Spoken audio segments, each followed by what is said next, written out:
Translation.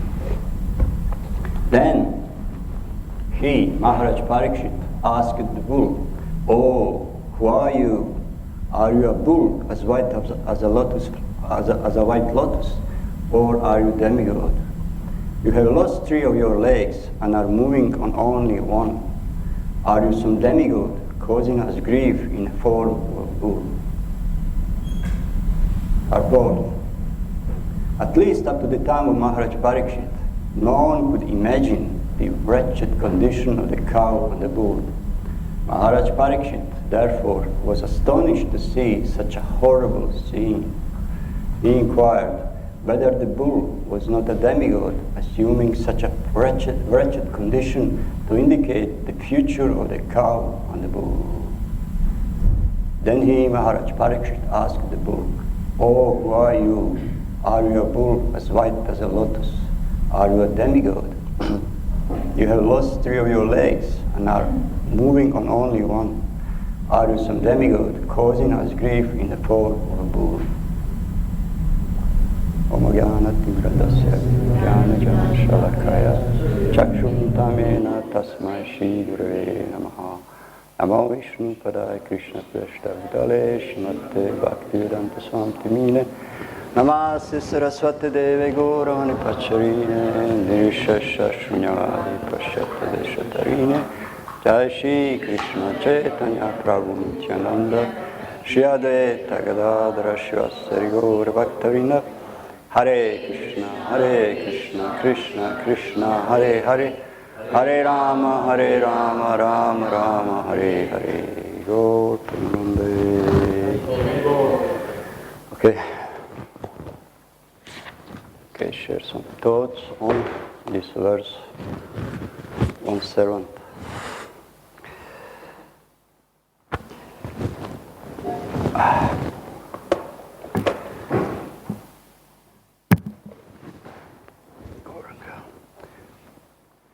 So, as you see, Maharaj Parikshit just going on and describing his encounter with the Kali, with the cows, with the bull.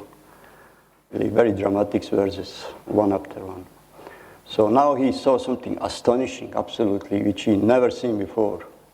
He just outside, he couldn't know what to make out of it. See, he was amazed, and only bull himself could explain what's that all about. See.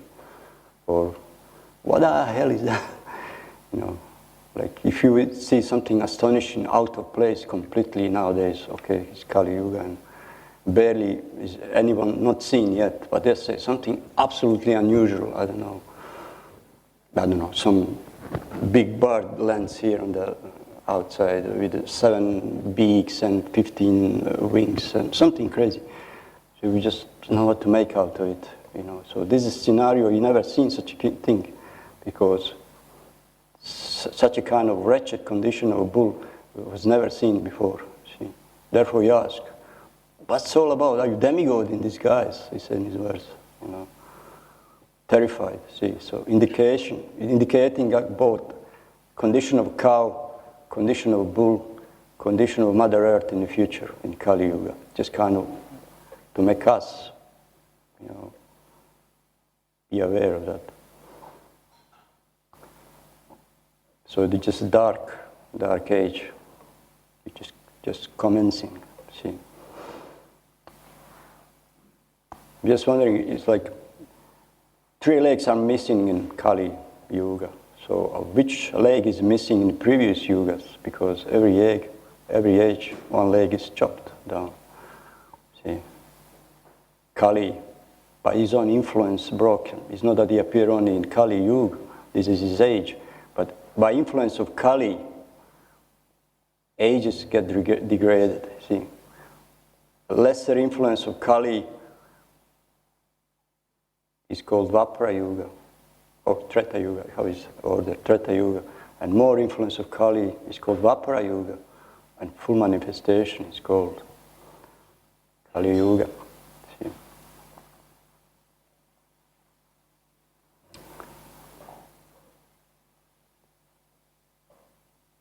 For example, like I mentioned before that in Satya Yuga, Kali appeared as a Gandharva. See, this kind of subtle things, there was such a piety everywhere, but somehow or other he appeared as a apparently heavenly being, Gandharva, with crooked mentality. We have few stories in Srimad Bhagavatam about different Gandharvas doing dodgy stuff. Like even Kamsa is a son of Gandharva. And then there is other things. Gandharva would rape the woman or wife of sages. So Kali came as a Gandharva in Satya Yuga. And they said that Dwapara Yuga personified. You know who is that? Who is personification? He's a Shakuni, uncle of Pandavas.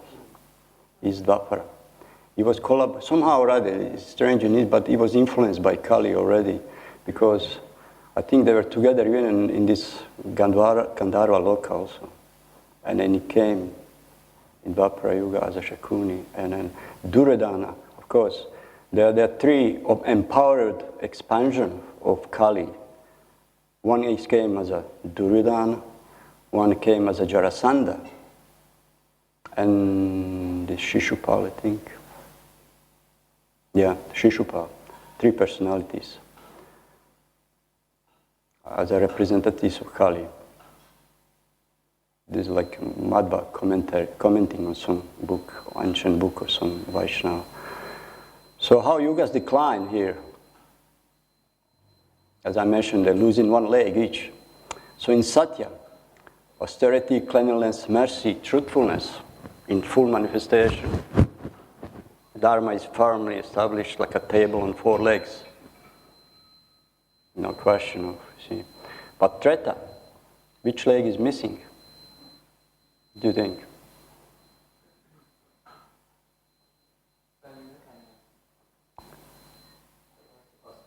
Yeah, austerity. It's interesting remark there that in Treta Yuga, mostly they were Kshatriyas. So this aspect of austerity, of course, not that they were not austere. Kshatriya are very big, and they can bear pain. But most of them,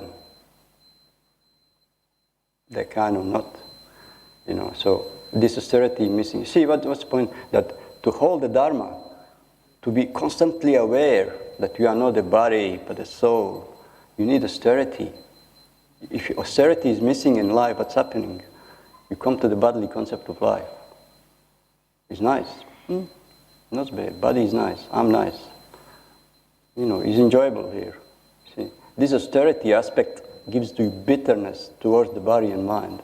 Otherwise, bodily concept is very strong. So mostly you're a Kshatriya. But this Kshatriya, is proud, is mighty, is controlling. It's all bodily concept. Very strong, muscly.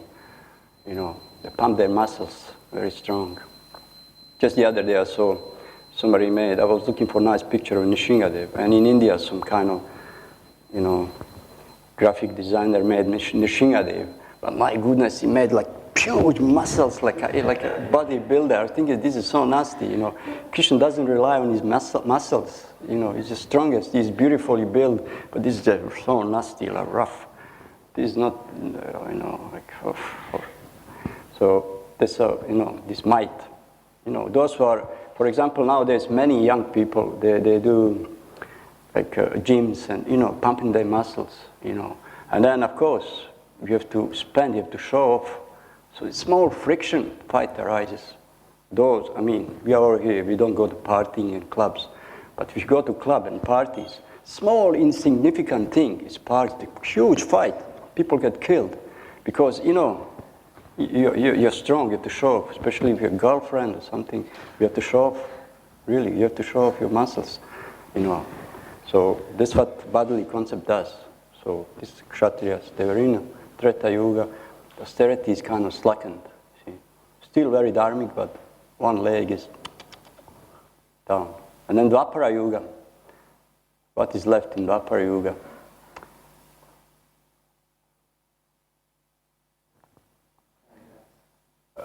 Cleanliness is gone already. Oh, no, sorry. Yeah, cleanliness, mercy, truthfulness is in Treta Yuga established. No austerity. And Dwapara Yuga?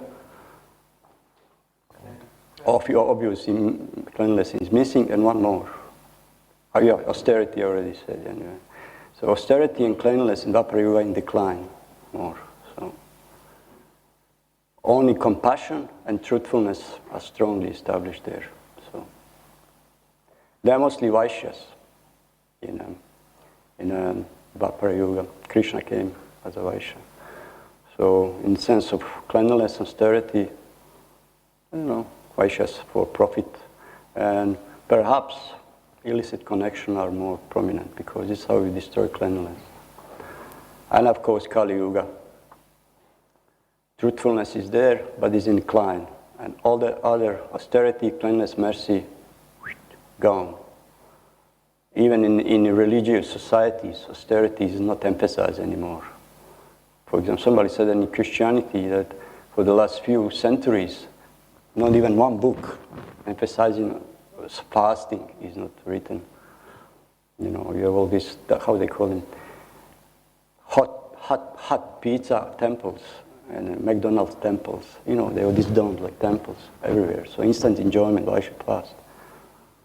Why austerities? See? Just wondering here, that Maharaj Parikshit, did he actually saw the bull in such a condition? Or is just kind of symbolic, allegorical or something?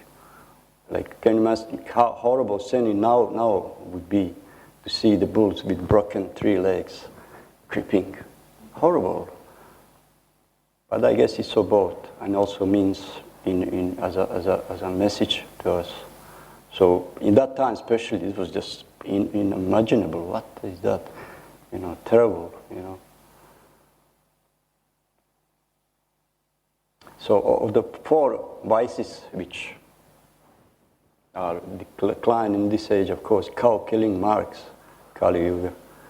So because cow killing was not present in other ages. Other vices were, but not publicly. There was intoxication, there was illicit sex, there was gambling, like Kshatriyas allowed all of those. Kshatriyas allowed to eat meat, even. Gambling, of course, because of gambling we have Bhagavad Gita and Srimad Bhagavatam, all these stories, So, but not meat eating. Meat eating was there, but cow killing was not so. Kali Yuga especially, describes, is a symbol of Kali Yuga.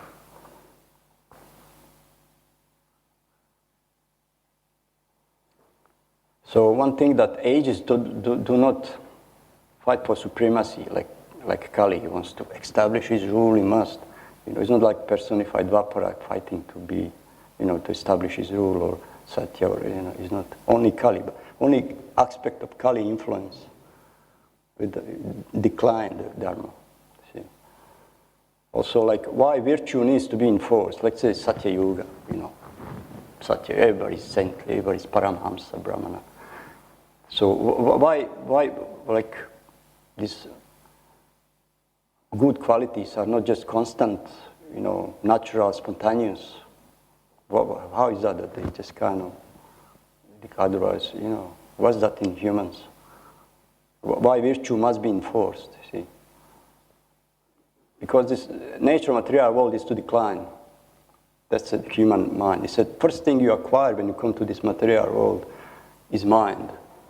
He is replacing the soul. This is your guidance. Represent super soul, that's the mind. First thing you acquire. Mind, of course, you can say it's chanchala. It never satisfies. It always goes there. It just keeps you miserable always if you focus on it. This is nature. This is how he survives. This is how he thrives. New things, something else. So, because also in Satya Yuga they're connected, as I mentioned earlier. This austerity thing, it makes you there above austerity. Stuff is not like something enjoyable, but this aspect of austerity keeps you alert. You know what you're supposed to do. You cannot just follow the mind like a dog. Do any damn thing, say any damn thing. Just like a child, you see small baby, or not baby, but small boys, whatever, just running here and there, touching this, going there, eating, sticking in his mouth, and without any consideration. Whatever mind says, it does. That's a mind on the legs. That's a mind. So therefore, there is no Austerity only keeps you awake, see.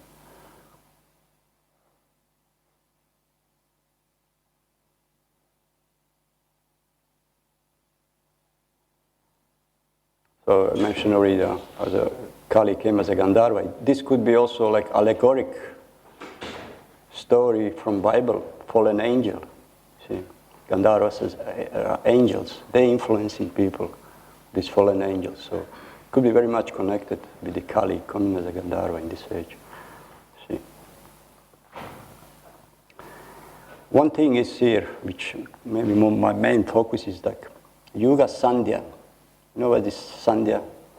Sandhya is like overlapping time between the yugas. It's not that clear cut between yugas, but overlapping. You know, you can see the symptoms of previous yuga in this yuga, and of course some symptoms of following yuga. Therefore, it says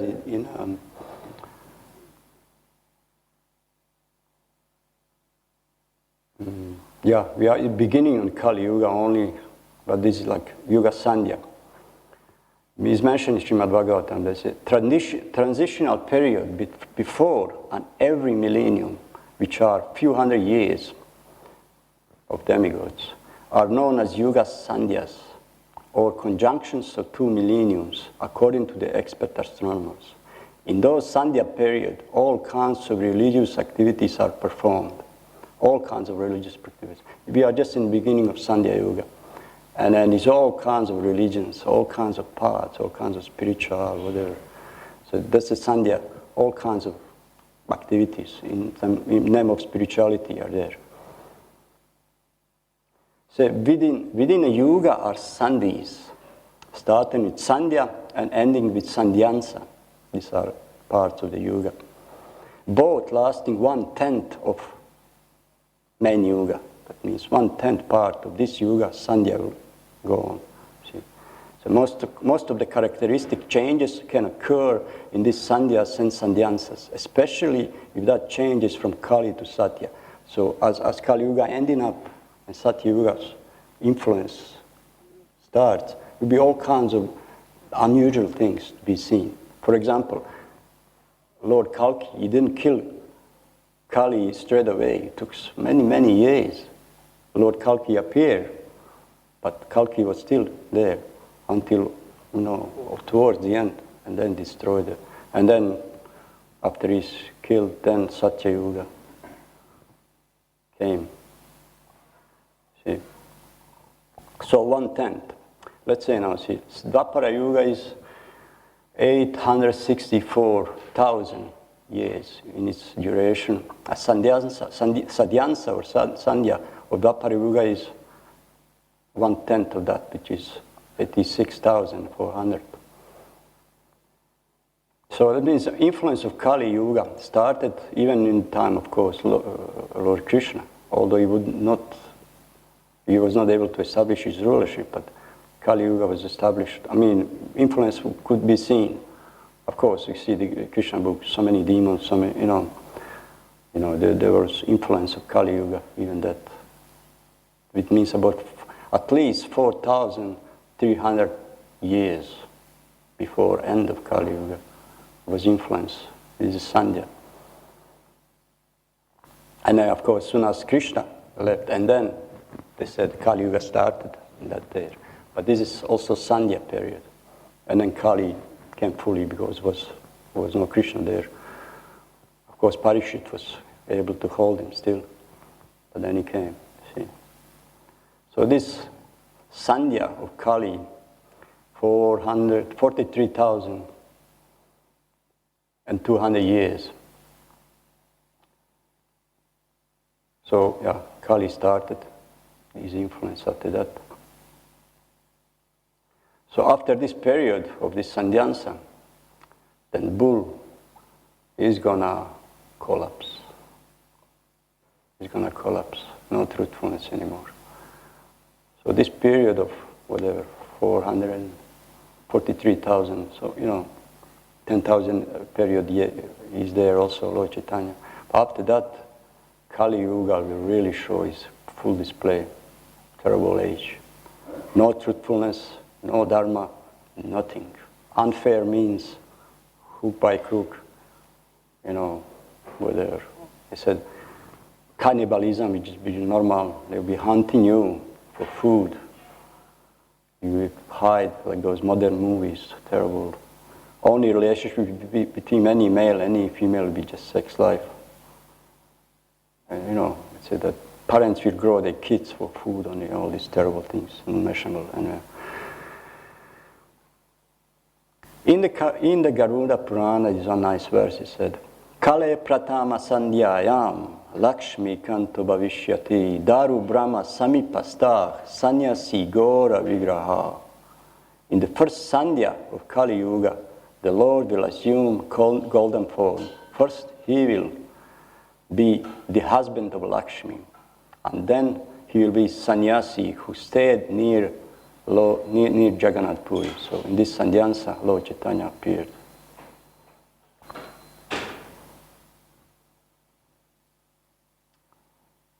The Kali is like.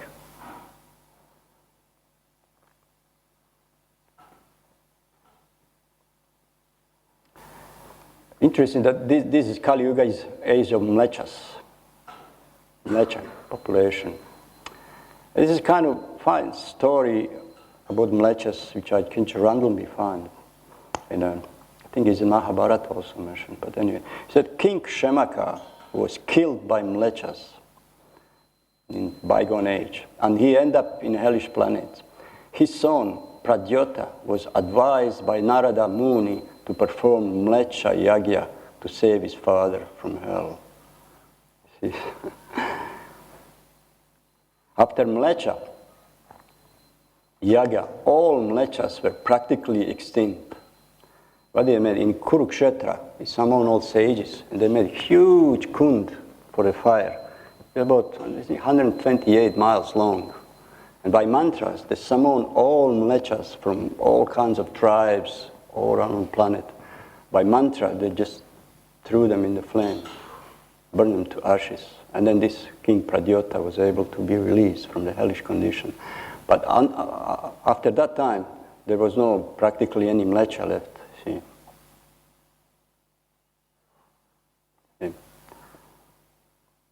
But later on, mlechas again descend from degraded kshatriyas. That means in the beginning, mlecha, mlechas were pious people in the beginning. They're worshipping Vishnu. They're respecting brahmanas. See? But then at some point, those mlechas, who were also kshatriyas, they're wondering, to whom should we offer our sacrifice? Or let's eat ourselves. So they start to consume offering meant for Vishnu. So this is rapid degradation of mlechas in this Kali Yuga. And now we will touch Bhavishya Purana. Although, I know you already heard, Bhavishya Purana is not bona fide, is recent, but Srila Prabhupada said everything in Bhavishya Purana is accurate. I believe that. Not those modern scholars, just because in Bhavishya Purana, their description of Jesus, Adam and Eve, Muhammad, many of those. Therefore, they said, oh, Bible is older, what Vedas? Therefore, they taken this story and they put in their own Puranas. They took from Bible. But no, it was most probably opposite. They made up things from the informations from Bhavishya Purana. There's a story about Adam and Eve in Bhavishya Purana. They spring from the mlechas, pious mlechas in that time, still. See.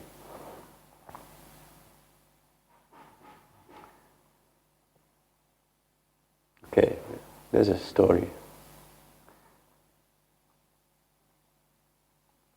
In biblical story, I said this Havyavati and Adama, these two couple, they were living in big forests, huge forests, many yojanas, and in summer,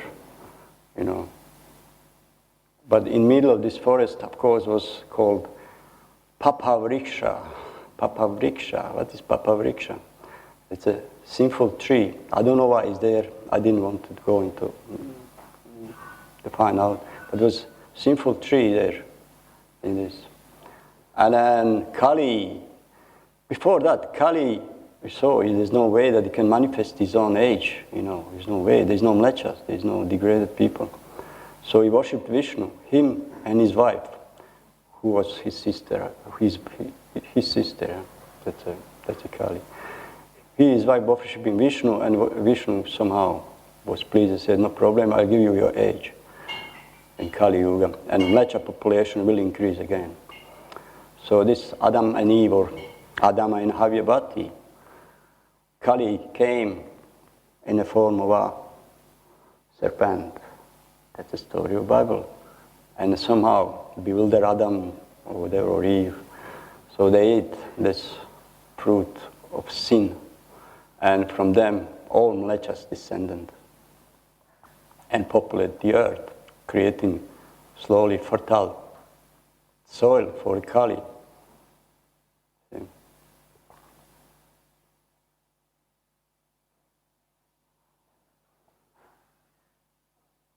Yes, when Kali was worshipping of Narayana, after some time the Lord appeared to him and said, "This age will be a good time for you. I will fulfill all your desire, having various kinds of forms." There is a couple named Adama and his wife Havyavati. They are born from Vishnu, Kardama, and will increase the generation of mlechas. Saying this, the Lord disappeared. And then Kali, with a great joy, went to Purusha, went to Nilacha. This is the place where this forest was.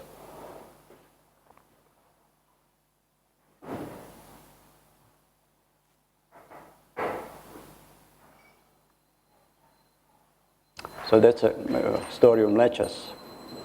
Mlechas means meat eaters. Jai Shri Shri Radha Gokulananda, Jai Shri Ram Lakshmana, Jai Shri Govinda, Paritapana. So that's the influence of Kali in this age. By the mercy of Krishna, is allowed his existence. So they asked me to speak just a few words about Narahari Das Thakur, Narahari Sakhar Thakur, today's appearance. We mentioned this morning, just brief, his disciple is Lochan Das Thakur, author of Chaitanya Mangalam. This song, here, this line, Narahari Adikori Chamarala, this is Narahari Sakhar Thakur, refers to him. His kind of service in Lord Chaitanya pastime is to eat chamara. And as we mentioned this morning, is in the spiritual world Gopi Manjari, who supplies the honey to Krishna and Radha.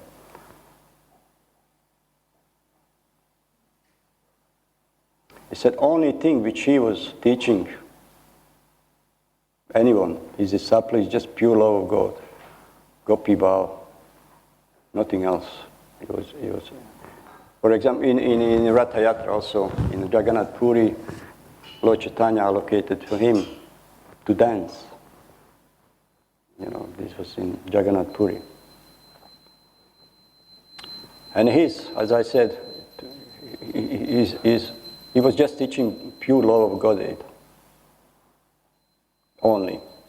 And that's actually ultimately what we are supposed to acquire and also to give. Just incredible things, this. To come to that level of this bhava prema. And then when you give books, whatever we do, you may be aware of that. But this is ultimately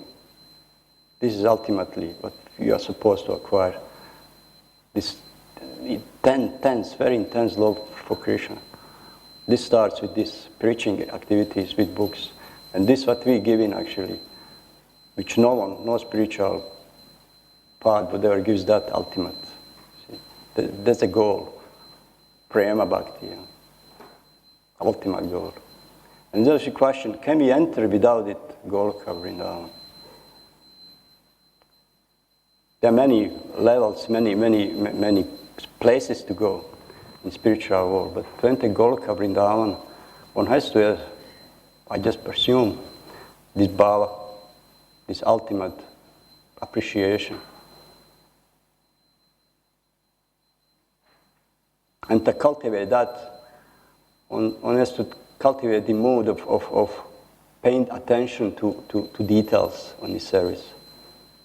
See, for example, when you hear about denizens of spiritual world, he said one son and so on, whatever, this gopi supplying chandan to Krishna. The thing is just a small service, like, all day just making chandan, if you look from this state. But there are so many details to that, When you pay attention to details, you discover so many ways how you can improve, how you can, This is with any service, like Narahari, Sarkar Thakur, waves the chamara. I mean, is that what we do all day or something? But there's so many ways, so many which we are not aware, we cannot even conceive what means, or making garland for Krishna, or, small things, putting chandan on Krishna. It's like only this. That's our concept. So in this life also we may have a service, whatever, and it's kind of be fried with it. Just get on with it. Very often is the case. Get on with it. Cleaning, get on with it. Leave mess behind. But to pay attention to details, that's what Krishna is interested in. Small details, that's a personal. That's a personal. If you pay attention to details, then it's so personal. It means you know what you're doing. And then it's mentioned in scriptures that Krishna is paying attention to that small details.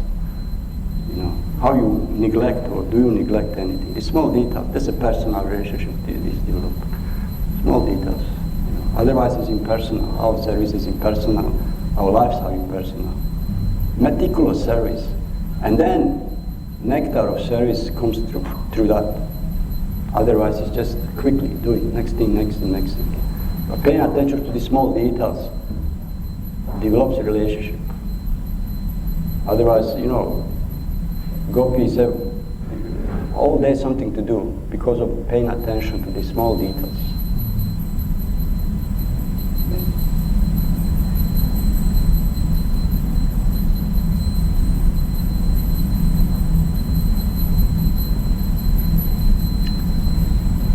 Although, as I mentioned, probably you need this intense prema to enter Goloka Vrindavan. But then there is Shanta also in Goloka. Although some scholars said there is no Shanta in Goloka Vrindavan. But the rivers, stones, rocks, cows are apparently Shantaras. But it's not just any Shantaras, because when Krishna plays the flute, what's happened? The rivers stop the flow. The stone melts. Cows get just stoned. Cows drinking milk just stop like this, still with the nipple in their mouth. Everything is frozen. This is not Shanta. This is something far beyond. So maybe you can aspire, maybe it's easy to enter in the Goloka Vrindavan as a Shanta devotee, and then when you hear Krishna's flute, all this melts away, and then you are there established properly.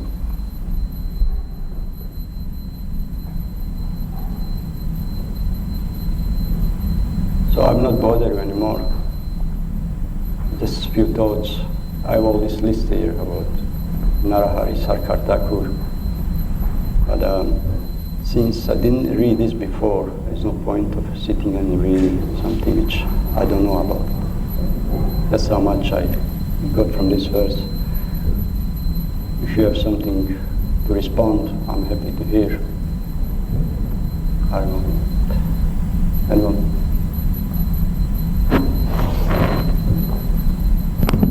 I heard in one of Shiva Maharaj's lectures, he didn't expand on this point, but he mentioned that Putana, although she went back to Goloka Vrindavan, she didn't have pure love for Krishna. But because of Krishna's special mercy, he took her there and gave her the position of a mother. But she didn't have pure love. She didn't have prema. Yeah, this mercy aspect. I mean, you don't know all these intricacies, how does it happen, and at some stage you have to kind of, I just feel without this, It must something happen in your consciousness. Last point, this appreciation. You know, it must be otherwise, you know, cold person, like, I don't know, like I have heart like a rock, so that's a shanta. My heart could melt there maybe. But you know, so what you're going to do in spiritual world? So this appreciation, something happened, nobody knows what happened in last moment of your life, this second, split second, you can develop that. So in that sense, I just believe that it's a kind of, you don't appreciate Krishna. I mean, anyway, did some thoughts. Anyone else something to say?